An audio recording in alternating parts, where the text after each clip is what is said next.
Hello दोस्तों, आज का वीडियो स्टार्ट करते हैं। इसके पहले वाले लेक्चर में अपन ने जो जो प्रथम संक्रमण श्रेणी जो फर्स्ट ट्रांजिशन सीरीज जो वो चैप्टर पढ़ रहे थे, उनमें अपन ने जो इनके जो प्रॉपर्टी थी, जैसे इलेक्ट्रॉनिक विन्यास, परमाणु त्रिज्या, परमाणु का आकार, आयनन ऊर्जा, ऑक्सीकरण अवस्था और चुंबकीय गुण के बारे में पढ़ लिया था। अब उसके बाद आगे इसके जो उत्प्रेरकीय गुण है उनके बारे में बात करते हैं। तो स्टार्ट करते हैं। तो इसकी जो अगली प्रॉपर्टी है वो है उत्प्रेरकीय गुण। जो 3D श्रेणी होती है वो किस प्रकार अपने उत्प्रेरकीय गुण प्रदर्शित करती है उसके बारे में बात करते हैं। तो सबसे पहले उत्प्रेरक होता क्या है उसके बारे में बात करते हैं। तो उत्प्रेरक किसी भी रासायनिक अभिक्रिया में अभिक्रिया के वेग को बढ़ा देता है, लेकिन स्वयं अपरिवर्तित रहता है, और उस अभिक्रिया रासायनिक अभिक्रिया के सक्रियण ऊर्जा का मान कम कर देता है। एक और बार सुनिए, किसी भी रासायनिक अभिक्रिया में उत्प्रेरक अभिक्रिया के वेग को तो बढ़ा देता है, लेकिन स्वयं अपरिवर्तित रहता है और उस रासायनिक अभिक्रिया के सक्रियण ऊर्जा का मान कम कर देता है। अब यहाँ पर एक शब्द आ रहा है सक्रियण ऊर्जा। सक्रियण ऊर्जा क्या होती है? तो जो सक्रियण ऊर्जा होती है वो होती है वे न्यूनतम ऊर्जा जो किसी रासायनिक अभिक्रिया में अभिकारक से उत्पाद बनने के लिए आवश्यक होती है। एक और बार सुनिए, वे न्यूनतम ऊर्जा जो किसी रासायनिक अभिक्रिया में अभिकारक से उत्पाद को बदलने के लिए आवश्यक होती है। अगर इसका मान कम होगा, सक्रियण ऊर्जा का मान कम होगा, तो अभिक्रिया में उत्प्रेरक जो होगा वो अभिक्रिया के वेग को बढ़ा देगा और जल्दी जल्दी अभिक्रिया पूर्ण हो जाएगी। ठीक, एक और बार सुनिए, उत्प्रेरक किसी रासायनिक अभिक्रिया में अभिक्रिया के वेग को तो बढ़ा देता है और सक्रियण ऊर्जा के मान को कम कर देता है, जिससे अभिक्रिया जल्दी पूर्ण हो जाती है।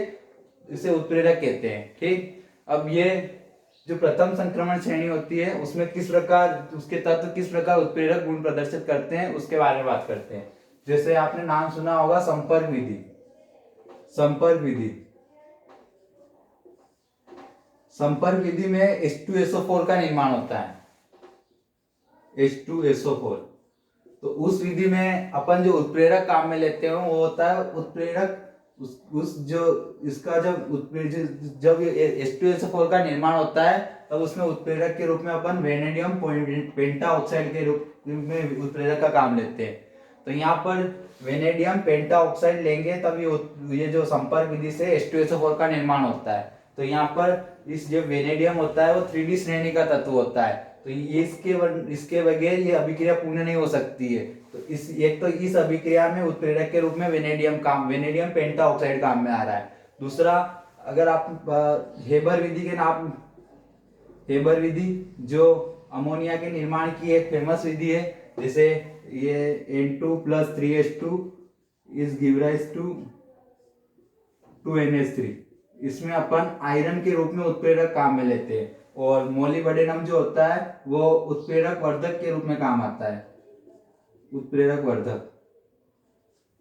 लेकिन जो आयरन होता है वो उस उत्प्रेरक के रूप में काम में लिया जाता है इधर। तो आयरन भी एक 3D श्रेणी का तत्व है, इधर भी ये आयरन जो है वो उत्प्रेरक के रूप में काम आ रहा है। अगर तीसरा एग्जांपल देखें तो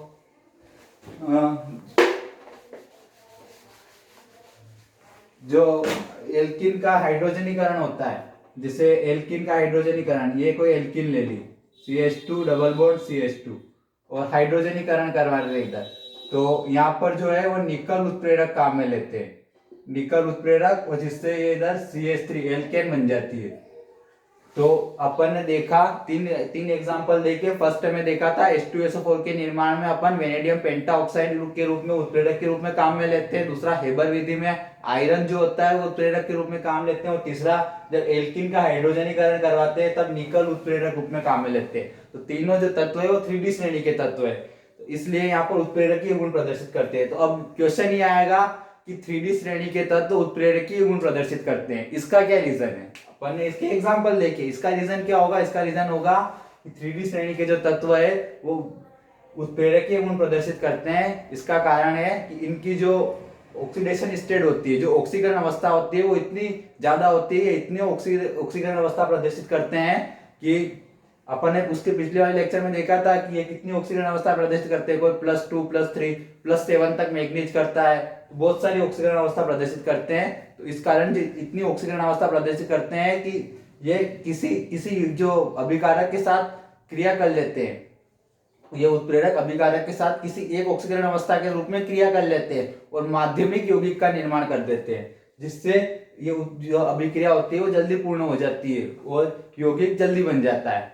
तो इसका रीजन सीधा होगा कि क्वेश्चन आएगा कि 3D श्रेणी के तत्व उत्प्रेरकीय गुण प्रदर्शित करते हैं। इसका रीजन लिखना है कि 3D श्रेणी के तत्व बहुत सारी ऑक्सीकरण अवस्था प्रदर्शित करते हैं, जिससे कार्बनिक और अकार्बनिक अभिक्रियाओं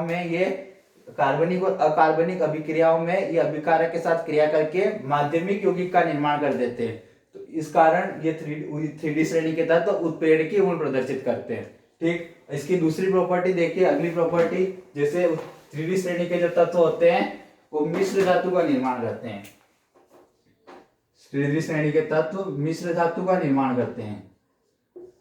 तो इसका क्या रीजन है, क्वेश्चन आएगा कि 3D श्रेणी के तत्व या प्रथम संक्रमण श्रेणी के तत्व मिश्र धातु का निर्माण करते हैं। इसका रीजन सीधा लिखना है कि 3D श्रेणी के तत्वों का आकार लगभग बराबर होता है। जो 3D श्रेणी के तत्वों का आकार, जैसे scandium, titanium, vanadium, chromium, manganese, iron,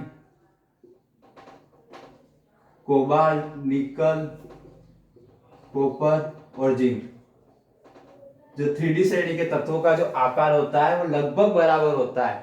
इस कारण 3D श्रेणी के तत्व एक तत्व से दूसरे तत्व के रूप में अपना स्थान बना लेते हैं। तो स्थान बना लेते हैं तो मिश्र धातु का निर्माण हो जाता है। क्वेश्चन आएगा कि 3D श्रेणी के तत्व मिश्र धातु का निर्माण करते हैं, क्यों? तो इसका रीजन लिखना है, 3D श्रेणी के तत्वों का आकार लगभग बराबर होने के कारण ये अपना स्थान एक दूसरे तत्व में अपना स्थान बना लेते हैं, जिससे मिश्र धातु का निर्माण हो जाता है। जैसे मिश्र धातु क्रोमियम निकल की मिश्र धातु, क्रोमियम निकल आयरन की मिश्र धातु, और एक और जो मैग्नीज और आयरन की मिश्र धातु।